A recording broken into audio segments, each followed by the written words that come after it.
বিদ্যুৎ পরিষেবা স্বাভাবিক এবং সড়ক মেরামতের দাবিতে পথ অবরোধ ফালাকাটায়। ফালাকাটা পুরসভার ১ নম্বর ওয়ার্ড আশুতোষপল্লী এলাকায় গত ৩ দিন ধরে বিদ্যুৎ নেই বলে অভিযোগ এলাকাবাসীদের। বিদ্যুৎ দপ্তরকে জানিয়েও কোনো সুরাহা হয়নি এবং এলাকায় সড়কের অবস্থা খুবই খারাপ। রাস্তার মাঝখানে গর্ত হয়ে রয়েছে, পুকুর হয়ে রয়েছে এবং যে কোনো সময় ঘটছে দুর্ঘটনা।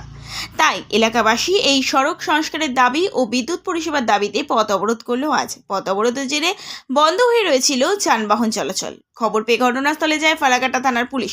এলাকাবাসীদের অভিযোগ, যতক্ষণ পর্যন্ত পুরসভার চেয়ারম্যান এবং বিদ্যুৎ দপ্তরের আধিকারিকরা এসে সুরাহা না করবে ততক্ষণ পর্যন্ত এই পথ অবরোধ চলবে।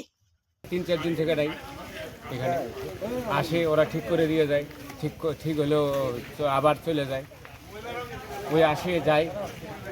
হ্যাঁ, আবার রাস্তার প্রবলেম আমাদের। এটা আপনার ১ নম্বর ওয়ার্ড।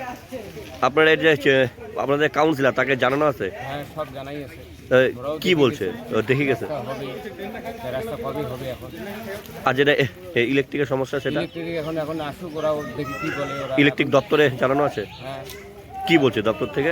ওরা না এসে ঠিক করে দিয়ে যায়। ও দিয়ে যাওয়ার পরেও ঠিক হয় না, না, আবার যেই সমস্যা কি? ওই একই।